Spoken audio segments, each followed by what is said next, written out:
দেশে এলো দিন বদল আবার এলো বিপিএল এলো বিপিএল এলো বিপিএল ক্রীড়াই শক্তি ক্রীড়াই বল সবার প্রিয় ব্যাট বল। বল্লভপুর ক্রিকেট একাদশ কর্তৃক আয়োজিত ৩২ inch smart TV cup super 4 premier league 2025-এর জমকালো আয়োজনে উদ্বোধনী অনুষ্ঠান ও ম্যাচ অনুষ্ঠিত হয়েছে।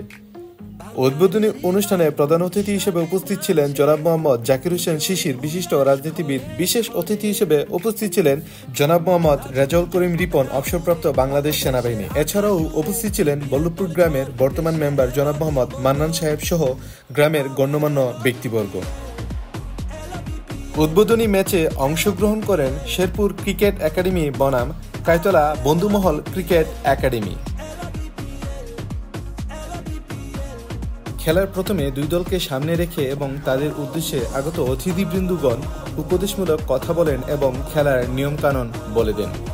অনেক ক্রিটিক্যাল ব্যাপারটা নিয়ে অনেক কিছু হয়ে যায়। আমরা আনন্দ করতে গিয়ে যেন আমরা ওই ধরনের কোনো সাইড এফেক্টে না পড়ি, আমরা আনন্দ দিতে পারি।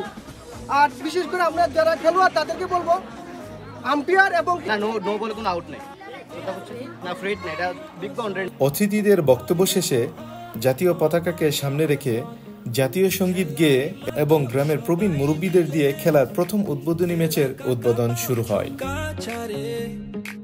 বাংলার হৃদয় উৎসবে নাচে, বিজয় উল্লাস ঘরে ঘরে,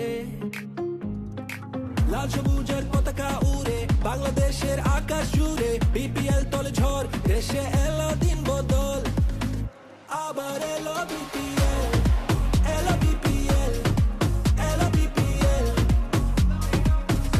আবার এলো বিপিএল। খেলায় কায়তলা বন্ধুমহল ক্রিকেট একাডেমিকে 6 উইকেটে পরাজিত করে শেরপুর ক্রিকেট একাডেমি বিজয়ী হয় এবং ম্যান অব দ্য ম্যাচ হয় মোহাম্মদ বাবু।